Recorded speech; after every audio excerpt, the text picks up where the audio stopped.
Hello mga Marcy, magandang araw sa inyong lahat. Ngayong araw, tara at samahan nyo kami sa graduation ni Sophia. Umagang-umaga nga, inayusan siya ni ate niya. Hindi nga kasi ako marunong mag-makeup at heto nga, paalis na kami. Ang aga nga ng graduation nila, 6:30. As usual, ang ginamit ko ang pangkulot kay Sophia ay yung tangkay ng kamoting kahoy. Graduation nga din ngayon ng anak kong si Bea at manugang kong si Mitchcon. Hindi na nga rin ako nakasama dahil 8 ang graduation nila, kaya congrats na lang sa dalawa kong anak. Pati na rin sa lahat ng magsisipagtapos ng batch 2024. Mula kindergarten, elementary, high school, junior high school at college. Kaya congratulations sa inyong lahat. Yan nga mga Marcy at nakaupo na kami. Siyempre, kanya-kanya ng kwentuhan ng mga nanay. Kaya nga lang ako, wala naman gaanong kausap kasi hindi naman ako active sa school. Madala nga lang kasi akong pumunta rito. Kahit na nga may activities, hindi ako pumupunta kasi nga nagtatrabaho ako.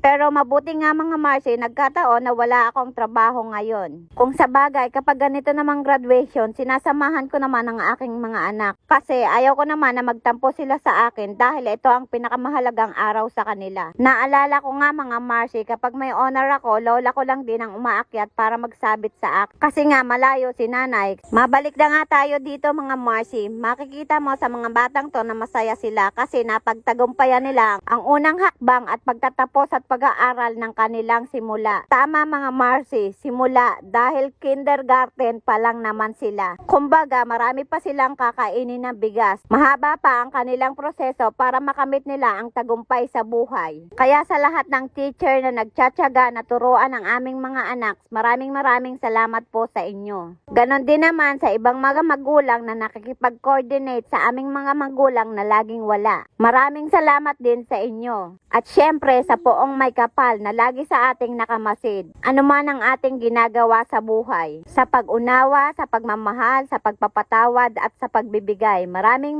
salamat po. Mabalik na nga tayo dito mga Marcy. Heto nga at kumakanta ang mga bata ng kanilang huling awitin. Si Sophia ko nga ganadong-ganado sa pagsasayaw. Palibhasa kasi excited sa kanyang bakasyon. Kasi halos araw-araw tinatanong nila kung kailan ang bakasyon para makapunta na sila sa Lungos. Yan nga mga Marcy, tapos na ang mga bata sa kanilang graduation. Binibigyan na sila ng merienda ng teacher. At may isang magulang din na nagbigay at nagmagandang loob para madagdagan ang merienda ng mga bata. At heto nga, namimigay pa rin siya. Hindi ko nga Mang Marcy alam kung ano ang pangalan niya, pero maraming salamat sa kanya. Siya nga po pala, shout out sa bayaw kong si Richard Maceda, Maria Lodars Basalio, Cristelyn Barreto, Mariel Dalit Cablay, Mika Lapos, Melba Estralianes Paz Marayag. Maraming salamat po sa inyong panonood at shout out na rin po sa lahat. Nawa po'y huwag kayong magsasawang sumuporta sa amin. Paano ba yan? Hanggang dito na lang. Ingat kayo palagi. God bless you all. Babush!